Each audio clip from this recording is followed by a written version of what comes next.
시청자 여러분, 안녕하십니까? 조성원입니다. 안녕하세요. 백승주입니다. 4월 14일 토요일 남북의 창입니다. 오늘 준비한 주요 소식부터 보시겠습니다.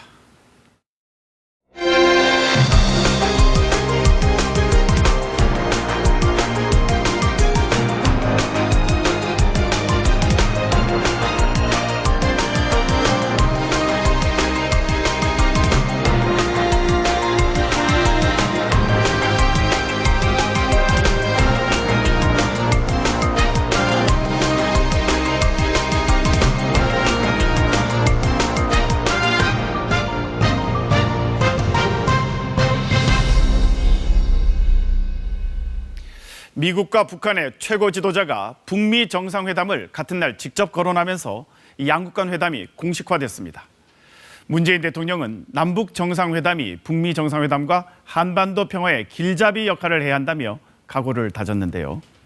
이처럼 중요한 의미를 지닌 남북 정상회담이 어느새 10여일 앞으로 다가왔습니다. 이슈엔 한반도, 오늘은 물밑 접촉 끝에 마침내 공식화된 북미 정상회담의 의미를 짚어보고 최근 부쩍 속도를 내고 있는 북한의 외교 행보도 분석했습니다. 이다솔 리포터입니다. 경기가 있었습니다. 총소리가 울리자 수백 명의 마라톤 선수가 동시에 뛰어나갑니다. 해마다 4월이면 평양에서 열리는 국제 마라톤 대회입니다. 마라손, 반마라손, 10km, 5km 달리기로 나뉘어 진행된 이번 경기 대회에는 세계 여러 나라와 지역에서 온 수많은 마라손 애호가들이 참가했습니다. 2014년 외국인 참가가 허용되면서 관광 상품으로 자리 잡은 이 마라톤 대회에 올해는 처음으로 장애인도 참가했습니다.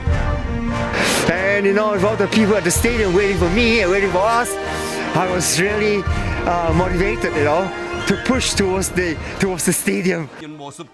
북한은 김일성 주석의 생일을 자축하는 이 같은 문화체육 행사들을 올해는 비교적 차분한 분위기 속에 치르고 있습니다.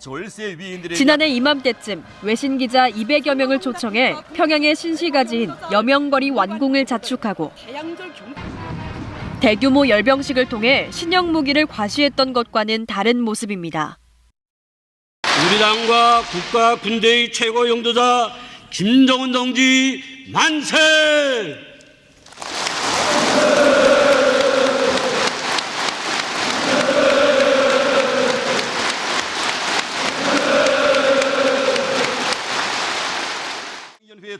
북한은 김정은 위원장의 국가 최고 수위 추대 기념행사에서도 대북 제재를 비판하며 체제 결속을 다졌을 뿐 핵 무력은 거론하지 않았습니다. 북한이 핵 보유를 계속 국가적 차원에서 주장하거나 또 핵 보유 행사를 개최한다면 북한의 비핵화 의지가 의심스럽다라는 국제사회의 여론이 대두될 가능성이 높습니다. 북한 입장에서는 비핵화가 가능하다는 의지를 대내외 과시하는 차원에서 북한의 공식 석상이나 공식 회의에서 핵 보유에 대한 논쟁을 일단 물밑으로 가라앉고 현재에서는 로우키 방식으로 핵의 보유에 대해서 입장을 밝히고 있는 것으로 보입니다. 이번 주 평양에서 열렸던 최고인민회의 결과도 주목됩니다. 김정은 위원장이 남북, 북미 정상회담에 국무위원장 자격으로 나설 것으로 예상되는 가운데 국무위원회를 재편했기 때문입니다. 황병서 대의원을 국무위원회 부위원장에서 소환했습니다. 특히 해임된 황병서 북한군 전 총정치국장을 국무위 부위원장에서도 해임하면서 후임인 김정각을 부위원장이 아닌 위원으로 벗어냈습니다.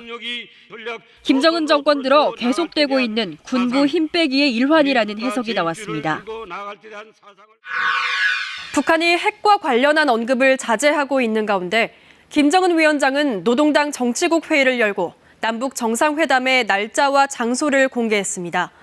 또 처음으로 북미 대화를 언급하기도 했는데요.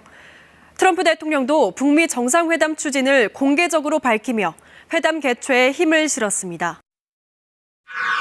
조선노동당 위원장이 김정은 위원장이 회의실에 들어오더니 큰 원탁에 앉습니다. 북한 권력의 핵심 노동당 정치국 회의입니다. 원탁에 둘러앉은 11명은 당과 내각, 군을 책임지는 실세들입니다. 정치국 상무위원인 최룡해 당 조직지도부장과 김영남 최고인민회의 상임위원장이 김 위원장 좌우에 배석했습니다. 북한의 대남 정책을 총괄하는 김영철 당 통일전선부장은 정치국 위원이지만 정치국 후보위원인 김여정과 함께 바깥쪽 테이블에 앉았습니다. 김 위원장은 이 자리에서 남북 정상회담의 시기와 장소를 구체적으로 밝혔습니다. 경의하는 최고 용도자 동지께서는 보고에서 이달 27일 판문점 남측 지역 평화의 집에서 개최되는 북남 순회 상봉과 회담에 대하여 언급하시면서 다음에 국가예산 미국과의 회담 추진 사실도 처음 언급했습니다. 당면한 북남 관계 발전 방향과 조미 대화 전망을 심도 있게 분석 평가하시고 금우 국제관계 방침과 대응 방향을 비롯한 우리 당이 견지해 나갈 전략 전술적 문제들을 제시하셨습니다. 북한이 정치국 회의를 공개한 것은 북한의 정상회담에 대한 방침을 공식화하는 것으로 볼 수 있겠습니다. 정치국 회의를 통해서 김정은은 이 정상회담이 자신만의 결정이 아니고 북한 정권 차원에서 합의에 의해서 정상회담이 이루어진다는 것을 대내외에 과시하며 또 비핵화 회담이건 비비핵화 회담이건 국제사회에 북한의 정상회담에 대한 의지를 구체적으로 상징적으로 보여주는 매우 의미 있는 사진이라고 볼 수 있겠습니다. 북한의 정상회담 관련 언급은 공교롭게도 미국 트럼프 대통령의 발언과 같은 날 나왔습니다. North Korea, by the way, as you've probably seen, and we've been in touch with North Korea, we'll be meeting with them sometime in May or early June. 또 북한으로부터 직접 비핵화 논의 의향을 확인했다며 북미 회담에 대한 기대감도 나타냈습니다. And hopefully, we'll be able to make a deal on the denuking of North Korea. They've said so. We've said so. 북한과 미국이 정상회담 준비를 위해 정보당국 간 비밀리에 실무 접촉을 해왔다는 CNN의 보도도 있었습니다.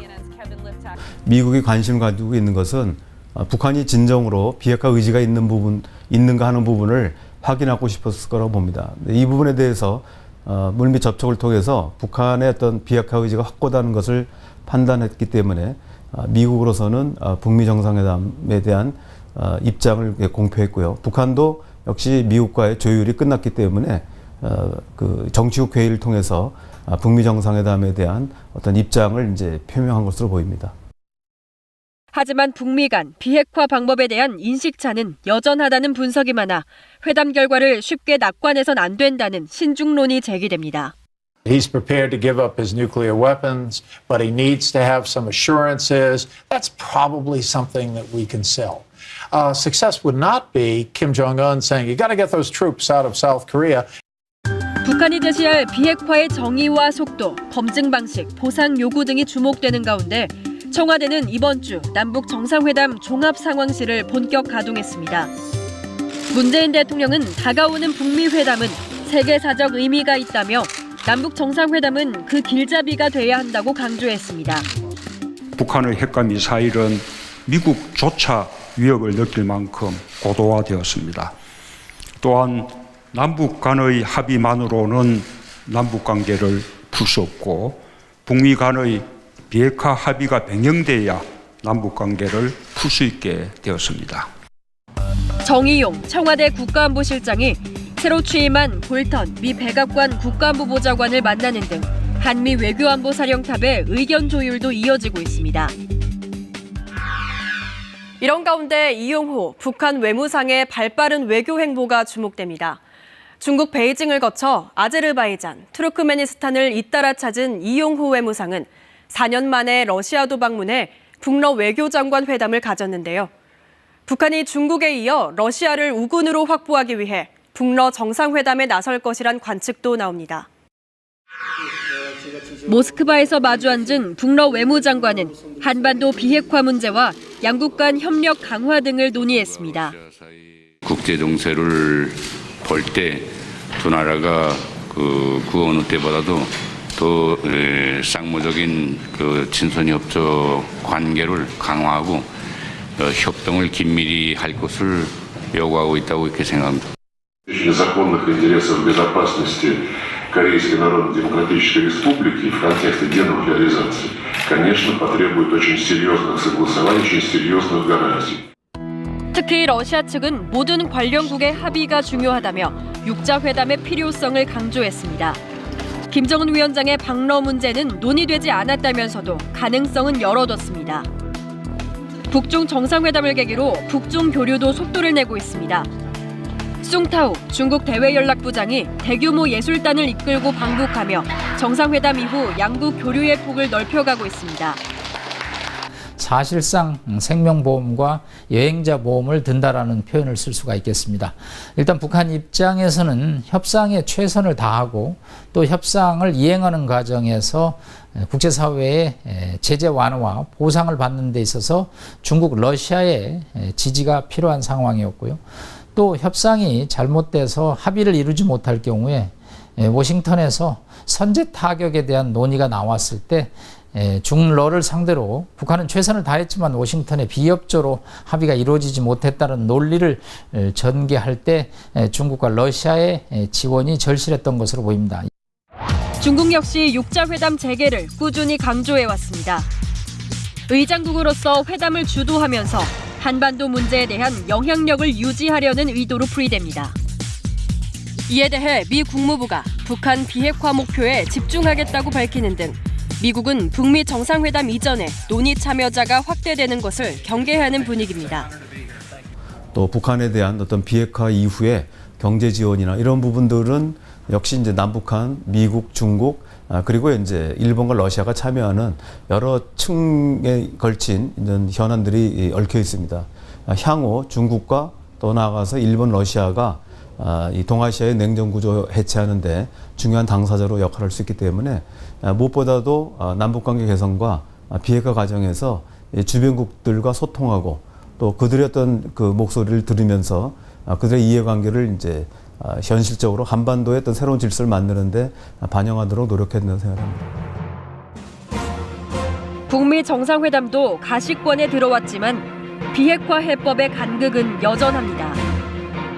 미국과 중국의 첨예한 무역 갈등에 이어 시리아 문제를 둘러싼 미국과 러시아의 갈등도 북핵 해결의 변수가 되고 있습니다. 북미 정상회담과 한반도 평화의 길잡이 역할을 해야 할 남북 정상회담이 이제 2주도 채 남지 않았습니다.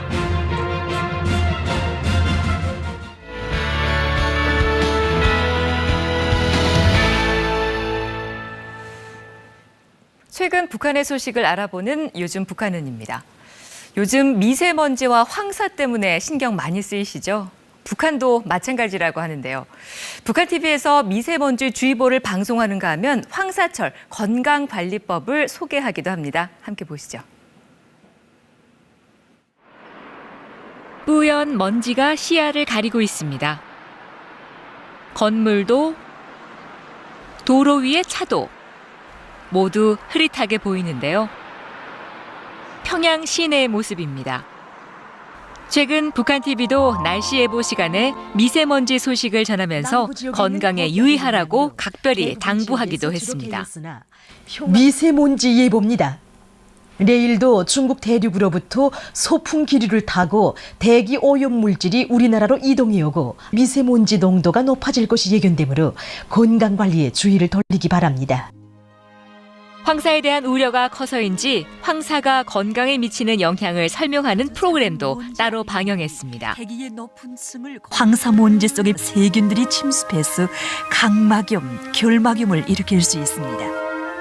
황사는 또한 인두염, 후두염, 기관지염을 비롯한 호흡기 질병들과 피부병들을 발생시킵니다. 마스크 착용과 외출 뒤 얼굴 씻기 같은 황사 피해 예방법과 함께 황사 기간 건강에 도움이 되는 음식들도 소개했는데요. 신선한 남새나 과일 그리고 물고기와 록차는 인체 내에 쌓인 황사 먼지들을 씻어내는 데서 중요한 작용을 한다고 합니다. 산림복구를 독려하고 있는 북한 당국은 황사와 미세먼지 피해를 줄이는 방법으로도 나무 심기를 강조하고 있습니다. 중국의 영향도 있지만 나무와 석탄을 연료로 많이 쓰는 북한의 에너지 이용 실태 때문에 미세먼지 문제는 계속되고 있는데요. 향후 남북 협력 의제에 대기 오염 문제도 포함돼야 한다는 지적도 나오고 있습니다. 평양을 가로지르는 대동강은 북한의 상징 가운데 하나인데요. 이곳에 가두리 양식장이 있다고 합니다.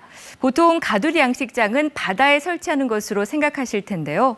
북한에서 그물우리라고 부르는 대동강의 가두리 양식장은 어떤 모습일까요? 함께 보시죠. 새끼 물고기 생산을 과학적으로 진행하고 있습니다. 평양을 가로질러 황해도 앞바다로 빠져나가는 대동강입니다. 평양 인근 대동강 유역에 양어장 시설이 설치돼 있는데요. 메기와 미꾸라지 등을 키우고 있습니다. 사업소 안에 모든 정업원들이 알깨우기를 잘해가지고서는 우리 군중 양어단위에 더 많은 새끼 고기를 공급하게끔 이러한 교류에 충만되어 있습니다. 풍력 발전기가 쉴 틈 없이 돌아가고 태양열 발전기들도 곳곳에 눈에 띄는데요. 이곳은 화석 연료 대신 자연 에너지로 운영한다고 선전합니다. 보신 바와 같이 태양열 물관리와 태양열 비판, 풍력 발전기 이 세 가지를 가지고 우리 작업반의 모든 조명, 조정장치, 물온도, 물보장 이 모든 걸 다 자연을 이용해서 해결합니다. 북한에선 우리의 가두리 양식장과 유사한 이 같은 시설을 그물우리 양어장이라고 부르는데요. 김정은 위원장이 평양 그물우리 양어장을 방문해 이 사업을 확대하라고 지시한 이후 관련 시설을 늘려가고 있다고 합니다. 각 도시군들에서도 평양시에서처럼 현대적인 이동식 그물놀이 양어장을 꾸려넣는 사업을 중요한 정책적 요구로 받아들이고 당적으로 힘있게 밀고 나가야 한다고 강조하셨습니다. 북한은 김정은 정권 들어 식량 증산의 방안으로 양어 사업을 독려하고 있는데요. 프랑스의 국제구호단체가 베트남 국립농업대학 등과 함께 올해부터 북한 양어장 지원 사업을 시작한다고 자유아시아 방송이 전하기도 했습니다. 지금까지 요즘 북한은이었습니다.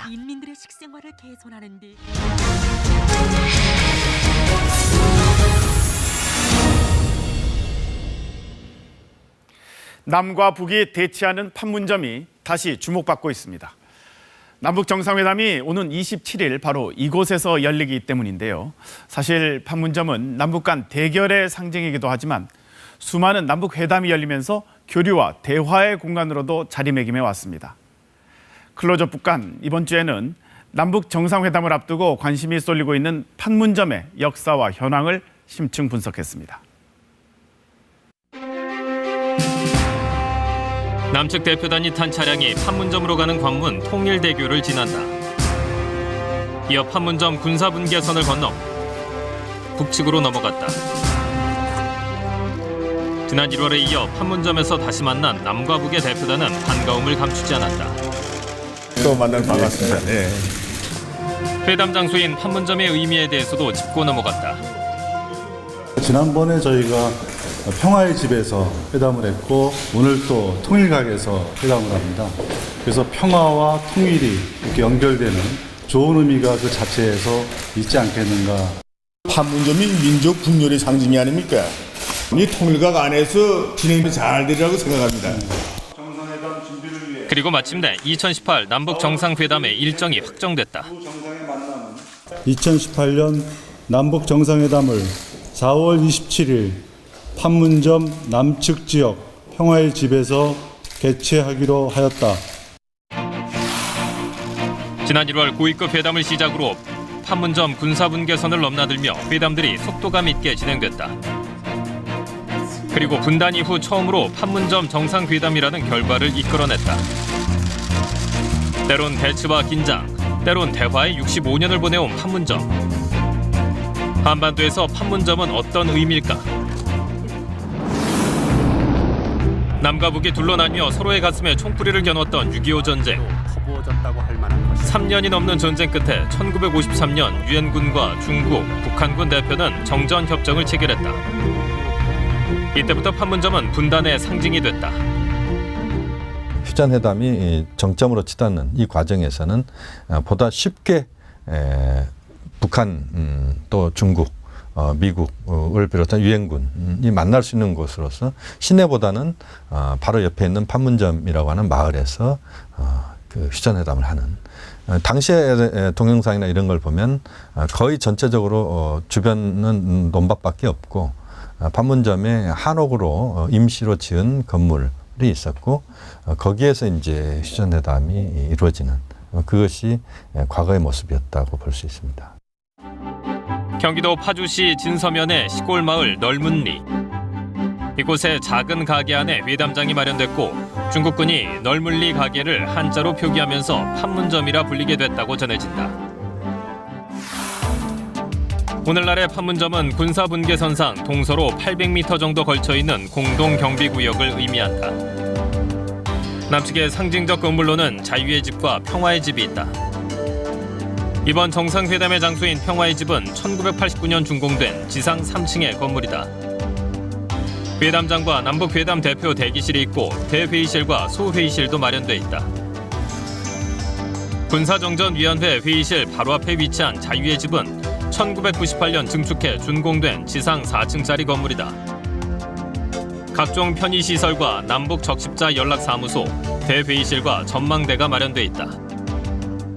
북측 지역의 대표 건물은 판문각과 통일각이다. 판문각은 판문점의 주요 건물 중 가장 오래된 건물로 1969년에 건립됐다. 지난 2012년 판문점을 현지 시찰한 김정은 위원장이 남측 지역을 바라본 전망대도 이곳이다. 내부에는 관광객을 위한 편의시설이 마련돼 있고 북한 경비병 지휘소와 판문점 대표부, 적십자 연락대표부가 있다. 1985년 준공된 통일각은 남측의 평화의 집에 대응하는 건물로 지하 1층, 지상 1층 규모다. 대부분 남북회담장으로 사용하고 있다. 판문점 설치 이후 남북의 군인들은 판문점 구역 안에서 비교적 자유로이 왕래할 수 있었다. 1970년대 판문점에서 복무했던 병사는 당시 북한 병사들과도 접촉이 있었다고 증언한다. 라이터 같은 거는 이제 뭐 담배 푸는 그런 게 이제 필요가 하니까 라이터를 가스 같은 것도 뭐 좀 부탁하는 그런 경우도 있었는데. 사다 달라고? 예, 사다 달라고. 하지만 1976년 8월 이른바 도끼 만행 사건이 벌어진다. 공동경비구역 내 미루나무를 가지치기 하던 미군 장교 2명을 북한군이 도끼로 살해한 것이다. 이후 군사분계선을 사이에 두고 남과 북은 팽팽하게 대치하고 있다. 8.18 도끼 사건에 이제 현 장본인이니까 그것도 사고 나고 나서 이리 이제 건물을 저 자신도 안 죽었다는 걸 보여주기 위해 왔더니 이북의 근무자들이 너 왜 안 죽고 살았냐 이런 이야기도 하고 했습니다. 판문점은 분단의 상징으로 늘 긴장의 끈을 놓을 수 없는 장소이지만 남북 교류의 상징이기도 하다. 1971년 남북 적십자 회담 예비 접촉을 시작으로 남북 간의 각종 회담이 이곳에서 열렸다. 역사적인 제1차 남북 적십자 예비 회담이 판문점에서 개최됐으며 이후 판문점에는 상설 연락사무소가 생겼고 남북 직통 전화가 개설됐다. 이러한 움직임은 7.4 남북 공동 성명으로 이어졌다. 자주, 평화, 민족 대단결의 원칙을 담은 남북 당국의 첫 공식 합의였다. 민간 차원의 교류에서도 판문점은 화해의 관문이 됐다.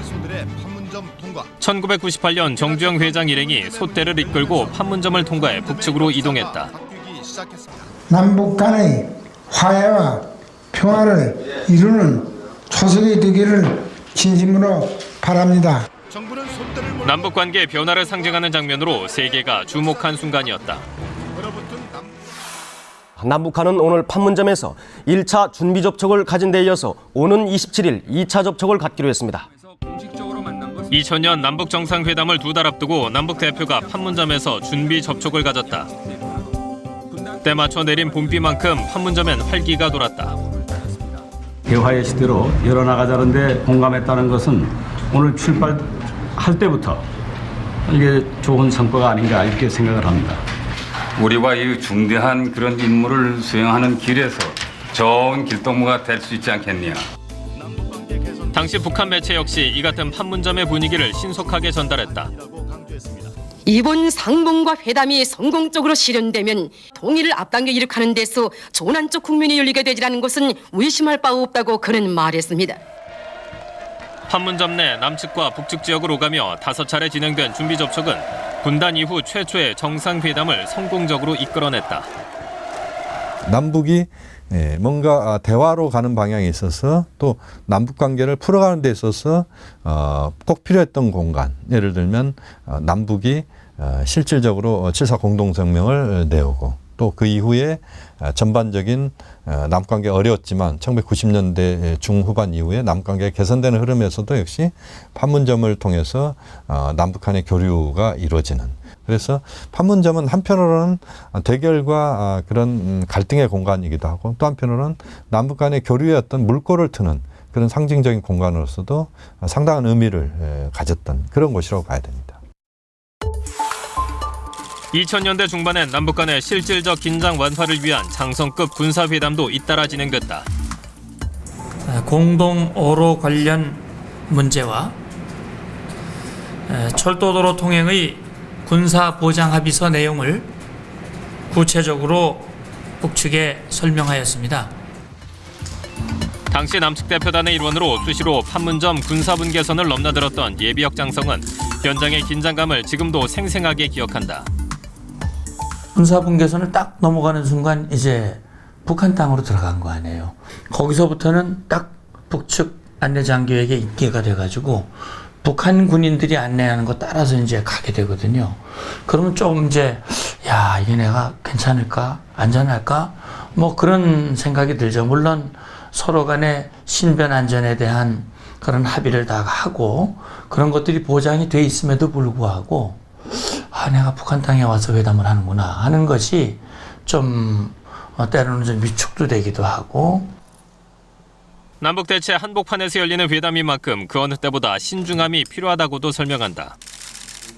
언제 어느 때 이 충돌이 일어날 수도 있는 것이기 때문에 특히 이제 남북 간에는 만나면 서로 말도 조심하고 또 이 제스처라든지 이런 것도 다 조심하거든요. 그러니까 말도 우리 측, 귀측, 북측, 남측 이렇게 용어를 쓰지 북한, 남한 뭐 이렇게 하지 않는다고요. 이게 용어들도 조심을 하고 행동도 예를 들어 상대방을 향해서 뭐 손가락질을 한다든지 그렇게 하질 않지요. 일거수일투족이 상대방이 굉장히 민감하니까 그런 점에서 서로 간에 충분한 협의와 합의가 이루어져야 될 거예요. 2015년 북한의 목함들의 도발과 서부전선 폭격 도발로 한반도의 긴장감이 고조됐다. 당시에도 남과 북은 판문점에서 만나 공동 보도문을 채택하며 위기 해소의 계기를 만들었다. 10년 가까운 경색 기간, 여기에 북한의 핵도발이 겹치며 위기 상황으로 치달았던 남북 관계가 이달 말 판문점에서 열리는 정상회담을 통해 반전의 계기를 모색하고 있다. 판문점이 화해와 평화의 장소로 자리매김할 수도 있는 역사적 기회를 맞고 있는 것이다. 판문점이 대결과 갈등의 공간에서 대화와 협력, 평화의 공간으로 바꾸는 그 계기가 이번 남북 정상회담이 돼야 된다. 정상회담 이후에 판문점의 컨셉 자체를, 판문점이 갖고 있는 이미지를 바꿔야 되고 또 그 과정에서 판문점을 충분히 남북 당국 또 남북 구성원들이 활용할 수 있는 그런 것도 생각해 볼 필요가 있다. 1998년 첼리스트 정명화 씨가 판문점에서 연주회를 가졌다. 판문점에서 열린 사상 첫 클래식 음악회. 평화의 선율이 울려 퍼졌다. 그리고 20년이 흐른 지금 다시 한번 평화의 기운이 돌고 있는 판문점에서 남과 북 정상이 어떤 회담 결과를 내놓을지 세계가 주목하고 있다.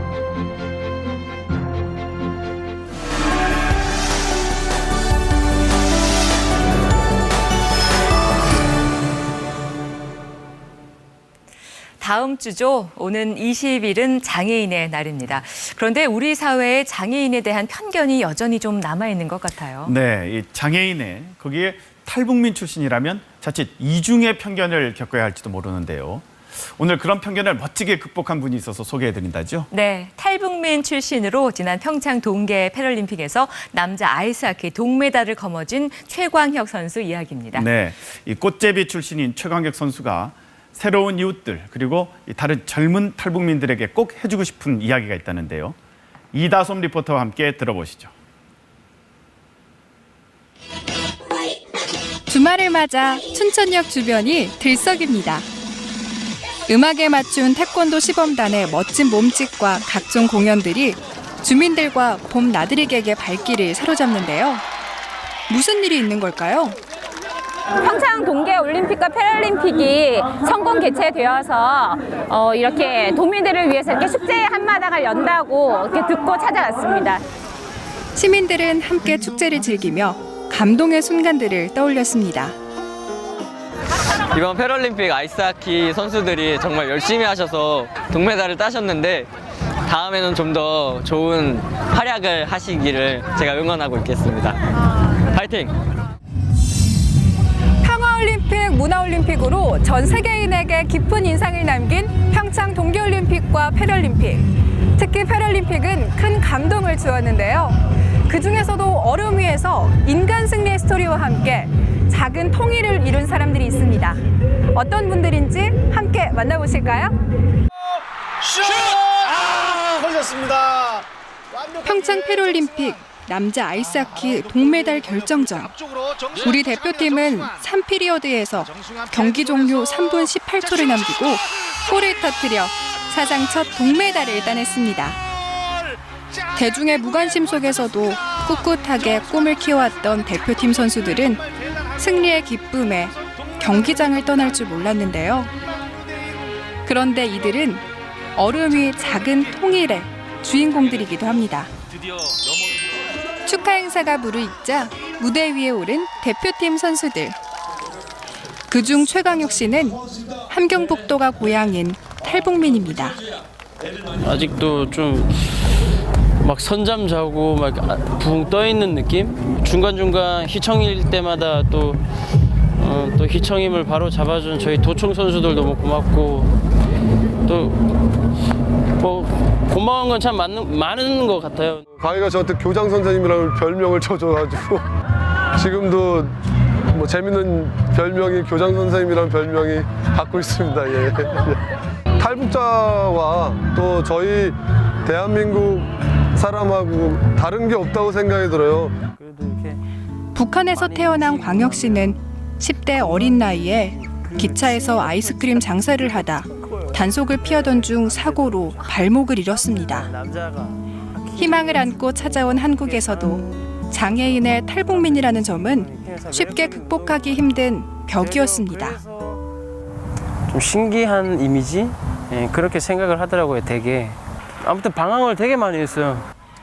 오랫동안 방황하던 그의 인생이 바뀐 건 대학에서 아이스하키를 만나면서부터입니다. 교수님이 소개를 이제 아이스하키 하겠다 해서 내가 그래도 네가 노래 잘하는데 앞으로 가수가 앞으로 더 발전이 있지 않냐 그랬더니 강혁이는 아니 자기는 가수보다는 그래도 아이스하키 운동하고 싶다 해서 이렇게 또 동메달까지 따기라는 생각도 못했고요. 뭐 동메달 따니까 또 친구로서 자랑스럽고 네, 그렇네요. 광혁 씨는 아이스하키를 하면서 성격이나 말투가 긍정적으로 변화되는 걸 스스로 느꼈습니다. 정말 하고 싶었어요. 또 뭔가 왠지 모르게 이렇게 엄청 끌릴 때가 있잖아요. 좀 힘들었지만 좀 제 개인의 생각과 이렇게 기분 같은 건 좀 이렇게 누르려고 했었던 것 같고 또 저보다는 또 다른 사람 기분을 맞추려고 노력했던 것 같고 그래서 운동하면서 좀 참을성이 되게 많이 커졌어요. 휴일도 없이 아이스링크를 쫓아다니며 연습해 국가대표의 꿈까지 키우게 됐다는 광혁 씨. 태극마크를 단 지난 4년 동안 팀원들과 가족처럼 지내며 호흡을 맞췄습니다. 친형, 친동생처럼 서로를 챙기고 의지하는 동안 실력도 눈에 띄게 향상됐습니다. 스피드가 많이 좋고 긍정적인 생각을 많이 갖고 있고요. 몸싸움도 좀 많이 바디체크도 많이 잘하는 편이고요. 동메달 대한민국! 그리고 팀원들과 함께 일군 자랑스러운 동메달. 대한민국의 당당한 구성원으로 거듭나기 위해 노력한 지난 세월에 대한 보상 같았다는데요. 그 링크장 센터에 서서 애국가를 불렀었어요. 근데 그때 정말 그때는 그냥 안 참아졌어요. 이게 그냥 알아서 막 하더라고요. 제 감정이. 또 혼자 뭐 하려고 했던, 또 그때 이겨내려고 했던 그 애가 생각이 나더라고요. 그래서 사실 좀 짠했어요. 제 자신한테 되게 짠하더라고요. 대표팀의 공식 일정을 모두 마치고 잠시 휴식기에 들어간 광혁씨가 오랜만에 친구를 만나 회포를 풉니다. 10년 지기 친구는 이제야 광혁씨의 진가가 빛을 발하게 됐다며 누구보다 기뻐합니다. 내가 지금 장애 없다고 해도 어느 순간에 이제 뭐 장애 있을지 모르잖아요. 사람이란 거는 한순간인데, 그래서 그런 걸 조금 사람들이 장애 있다 해가지고 조금 색안경 그러니까 끼지 말고 봤으면 좋겠어요, 저도. 예. 패럴림픽 아이스하키 사상 첫 메달을 거머쥔 아이스하키 대표팀. 그 안에서 최광혁 씨는 태어난 곳은 다르지만 대한민국을 대표하는 선수로서 뜨겁게 하나가 됐는데요. 장애와 탈북민에 대한 세상의 편견을 깨고 있는 그의 활약을 앞으로도 기대해 봅니다. 한국에 온 지 17년째. 힘들었지만 아이스하키를 통해 조금씩 더 나은 사람이 되어가는 것 같다는 광혁 씨. 과거 자신처럼 마음이 흔들리는 탈북 청소년들에게 꼭 해주고 싶은 말이 있습니다. 근데 뭐 방황은 절대 하지 말라가 아니라 방황은 하되 좀 그 시간을 좀 줄이고 본인한테 좀 더 좋은 시간들을 더 빨리 가져왔으면 하는 생각을 했었어요. 그래서 그때 집중하고 또 그 시간은 다시 돌아오지 않으니까. 방황하던 꽃제비 출신 청년이 대한민국을 대표하는 운동선수가 됐습니다. 태극마크에 어울리는 사람이 되기 위해 어제보다 오늘, 오늘보다 내일 더 나은 사람이 되고 싶다는 그의 미래를 응원합니다.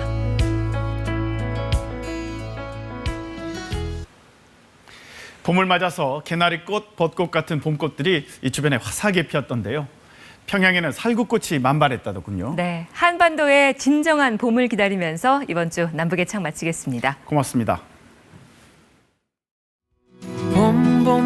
봄이 왔네요. 우리가 처음 만났던 그때 향기 그대로, 그때가 앉아 있었던 그 벤치 옆에 나무도 아직도 남아있네.